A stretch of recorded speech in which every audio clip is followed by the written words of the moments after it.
أنا ليا متداولة من 5 سنين، كل يوم باعمل جلسة تداول لايف مع متابعيني ونشوف نتيجتها مع بعض، إن كانت خسارة أو ربح بتشوفوا هذا الشي قدامكم من دون فلاتر، من دون مونتاج، من دون تعديلات، من دون ولا شي. اليوم اللي بربح فيه بتشوفوا واليوم اللي بخسر فيه كمان بتشوفوا. حتقولوا لي شو حنستفيد نحن، شو فايدتنا، ليش رح نشوفك أنتِ وعم تتداولي، شو جاينا نحن؟ بتستفيدوا كتير قصص، خصوصًا إذا أنت حابب تنضم لمجال التداول، أنت مبتدئ، بدك نصيحة، بدك تشوف حدا كيف عن جد عم يتداول على أرض الواقع، لإنه بوقتنا الحالي صار في كتير traders ما بيشاركوكم الصورة متل ما هي. أنا حابة أشارككم هيدا المجال بكل جوانبه، من جوانبه الإيجابية ومن جوانبه السلبية، مشان يكون ما تكونوا عايشين بالوهم.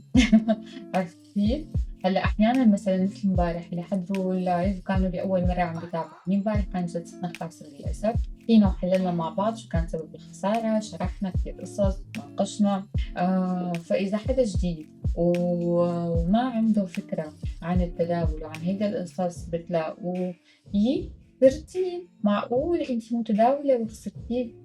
أنا رح أحتفظ بحق الرد، حاترككم أنتم تردوا. بهيك حالة، بهيك هي حدا بجوز هو متعود دايمًا يشوف، حاترككم أنتم تردوه، وهذا بيكون عن جد حدا عن جد عايش بالوهم، منّه واقعي، لإنه إذا نحن بدنا نكون عم نحكي بواقعية وبشفافية وبمصداقية رح نعرف إنه في ربح وفي خسارة، خصوصًا بمجال التداول.